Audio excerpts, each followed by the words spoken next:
Olá, leitores e escritores. Eu sou Eduardo Krause e este é o Escritório do Escritor.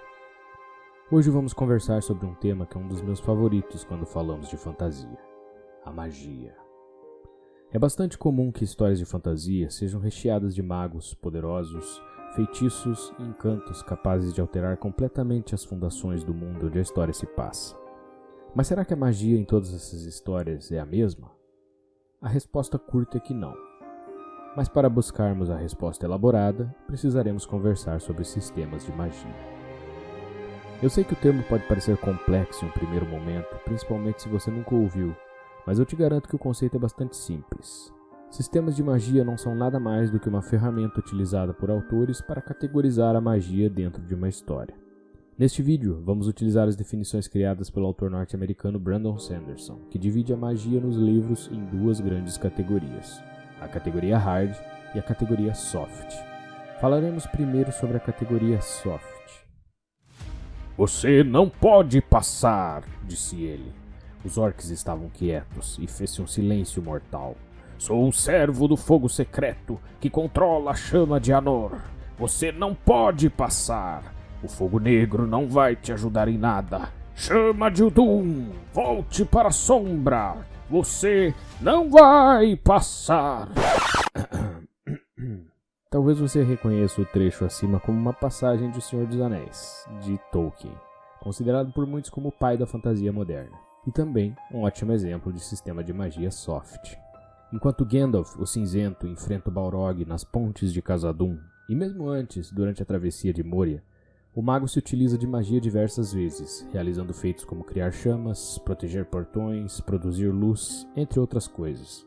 E mesmo assim, apesar de já termos acompanhado o mago por uma boa quantidade de páginas, quando chegamos a esse ponto na história, não temos a mínima ideia de como Gandalf faz a sua magia. Seria o cajado a fonte de seu poder? O chapéu pontudo? Seriam as palavras mágicas murmuradas uma combinação de tudo isso? Ou talvez nenhuma dessas opções? A verdade é que em sistemas soft, como em Senhor dos Anéis, mesmo que o autor conheça os detalhes precisamente sobre como uma magia acontece, não é de seu interesse explicar o funcionamento ao leitor, uma vez que essa informação não é relevante para a construção de sua narrativa. Quando Gandalf murmura palavras e produz luz facilitando a travessia pela escuridão de Moria, o que importa para a história é o fato de a luz ter sido produzida, e não como o mago fez para produzi-la, quais encantamentos ele precisou dizer ou quanto de energia precisou gastar para conseguir tal feito. Sistemas soft prezam pela simplicidade, trazendo os elementos mágicos para dentro do enredo e tornando-os parte imprescindível para a história, porém, evitando deixar-se limitar por eles. No entanto, se você é um escritor e pretende criar um sistema de magia soft para o seu mundo, muito cuidado. Dizer que a magia de um sistema soft possui poucas explicações não é o mesmo que dar liberdade ao autor para fazer o que bem entender sem explicar nada. Um dos maiores erros dos autores iniciantes ao escrever esse tipo de sistema é o de atribuir tudo aquilo que não quer explicar a causas mágicas, o que acaba fazendo apenas com que a sua história perca credibilidade e verossimilhança com o leitor. Da mesma forma, é também necessário que o autor tome cuidado para não criar barreiras para si mesmo ao escrever. Um exemplo claro disso pode ser encontrado na saga Harry Potter com o feitiço Avada Kedavra, a Maldição da Morte. A Avada Kedavra se trata de um feitiço capaz de matar instantaneamente e que não possui contra-feitiço. Ora, se os vilões da história são tão vilanescos como se faz pensar, e tudo o que eles mais desejam é eliminar aqueles que se opõem ao seu domínio, por que eles sequer cogitariam a ideia de usar qualquer outro feitiço menos eficaz? A resposta é simples: caso eles o fizessem, a história acabaria e os bruxos do mal venceriam.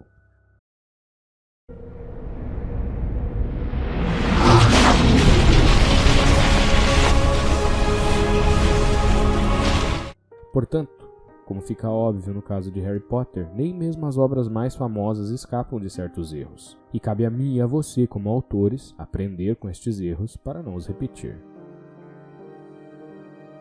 Para falarmos de sistemas de magia considerados hard, veja o seguinte trecho do livro Mundo Desolado. "Todo mago pode utilizar qualquer tipo de magia", explicou Inara. "Mas uma magia que se encaixe em sua categoria essencial será muito mais poderosa do que uma pertencente a uma categoria diferente, ou completamente oposta à sua. E qual é a sua categoria? Indagou Calha, se esforçando para acompanhar o raciocínio. Sou uma elementalista, o que quer dizer que possuo um domínio apurado sobre os elementos. Mas saiba que esse tipo de pergunta é considerado uma ofensa. O tipo ou categoria essencial é uma informação que pode ser vital em uma situação de perigo. Ter ideia de como o inimigo vai atacar concede a um mago inteligente uma vantagem praticamente impossível de ser superada. Diferente do sistema soft, onde os detalhes ficam subentendidos, no hard, o leitor recebe as explicações e muitas vezes aprende junto com os personagens sobre o funcionamento da magia dentro daquele universo, tendo a possibilidade de se tornar tão especialista quanto, ou talvez até mais do que os próprios personagens com aqueles conceitos. Sistemas hard tendem a ser mais complexos que os soft, e trazem o leitor para dentro daquele mundo particular de regras, explicando os detalhes da magia e usando-os como elementos do enredo. Mas apesar de a complexidade ser um tema, ao escrever esse tipo de sistema é necessário tomar cuidado para que as coisas não fiquem um pouco complexas demais. A maioria dos leitores não quer fazer cálculos de matemática ou quebrar a cabeça para entender o que deveria ser simples. No final das contas, um livro é entretenimento, e é o trabalho do autor assegurar que ele cumpra esse papel. E agora que você já sabe como classificar os sistemas de magia, me conta, qual é o seu preferido? Hard ou soft? Ah, e não esquece de curtir o vídeo, se inscrever no canal e clicar no sininho para saber quando um vídeo novo sair. Sério, esses vídeos dão muito trabalho para fazer, então se você puder fazer isso, vai me ajudar demais. Hoje eu vou ficando por aqui, mas eu te vejo de novo no próximo vídeo.